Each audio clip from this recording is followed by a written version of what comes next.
Hi everybody, welcome back to Lois Hook Pottery. This is me just doing a quick kiln unloading to show you what I've done. I'm making a new water feature which I'm sure you're aware of, and I've got 3 pieces that I've fired, and I've got a water feature that I've done following the snow that I did with the Palladium over, and a couple of mugs. What I'm also going to do is I've videoed the process of these being painted, so the hand glazing side, to show what I did, how they looked before, and then I'm going to do some small videos in the future of all of those pieces so you get a bit of an idea. So there's more information on layering and what I do. So this is been open quite a while because I've been busy, but as regards to the cones, we've got sort of confirmation that this is a cone 7, so it's a 5, 6, 7 and an 8 actually, because I just wanted to check.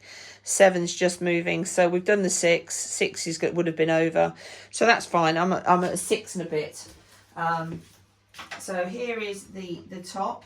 What I did to achieve this is I've had this suspended on some kiln supports, and then on this one, because this is actually for a commission, I've coloured the inside as well. But there is the top piece.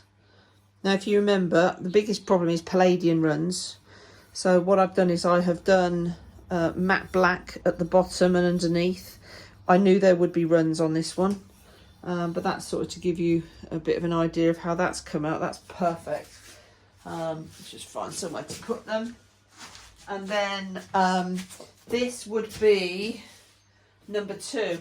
So the next hardest thing with these water features is I'm having to fire them this way up, and then obviously they're going to turn over and they're going to be that way, so then the next piece can go on the top. So again, with this I did something extra this time. I have done matte black around this part, so the Palladium, when it's running over, is thinner glaze.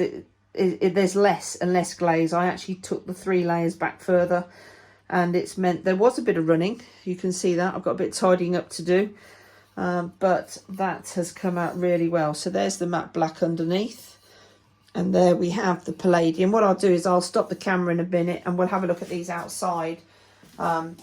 Because when the sun's shining, clearly we have a different thing.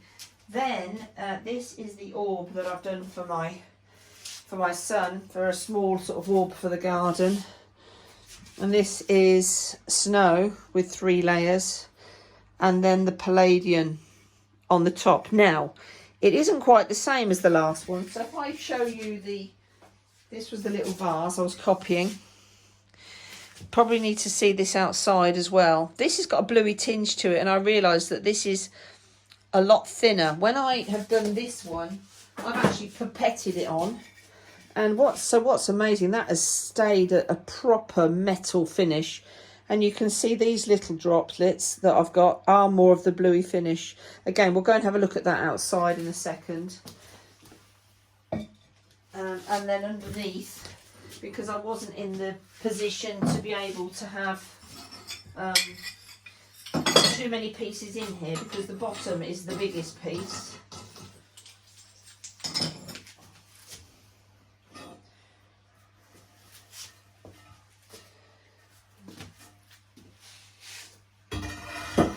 Now, just have a look at the cone.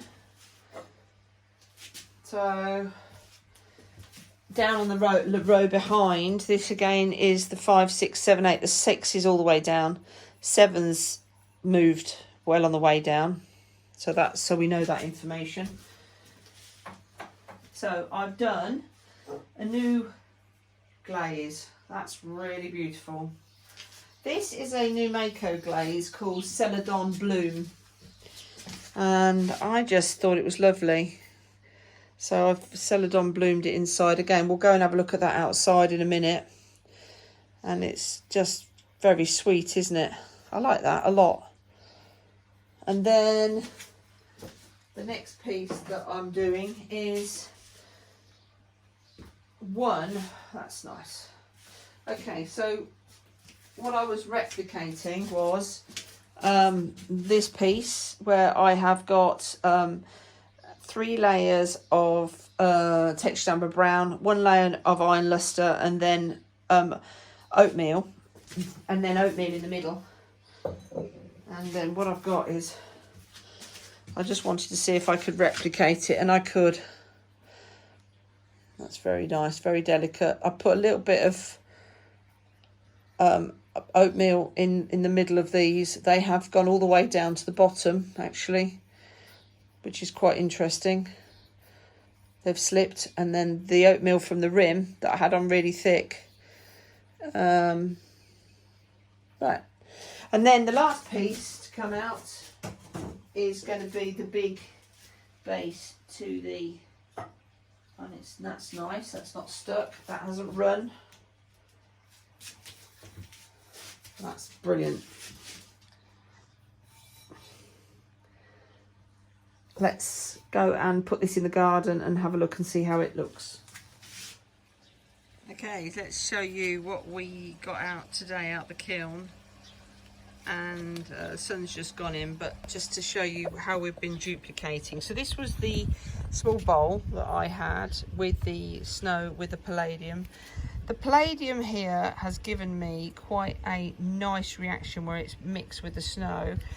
Interestingly enough, I've put this palladium on with a pipette, much thicker, which I love in its own right, because that is amazing. It looks like metal, and you can see that in these bits around here, this has reacted in the same way as that. But that does mean in the future, if I want to have this finish, which I really love them both to be fair, then I need to not have the palladium so thick.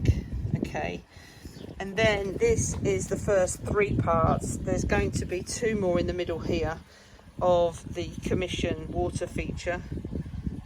That has come really well. I wanted this to be much more slip and more on here, so that the water had something more to do as it went over.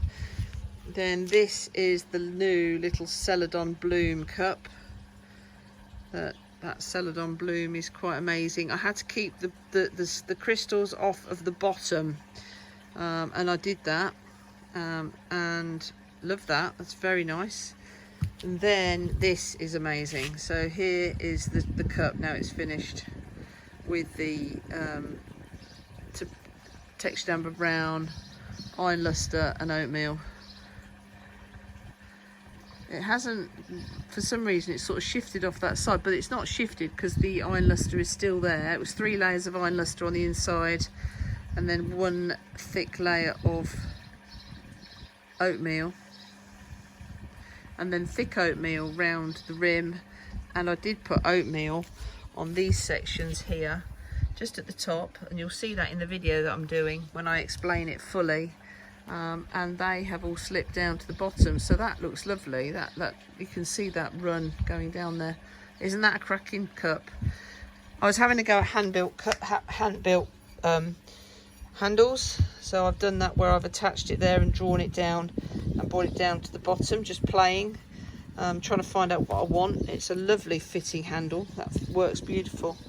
So there you go, some real good success again. Got to put it all back on again now. I've got some more cups to paint so that I have a full kiln again. But yes, 2 more pieces and a big planter to throw to glaze and get in there.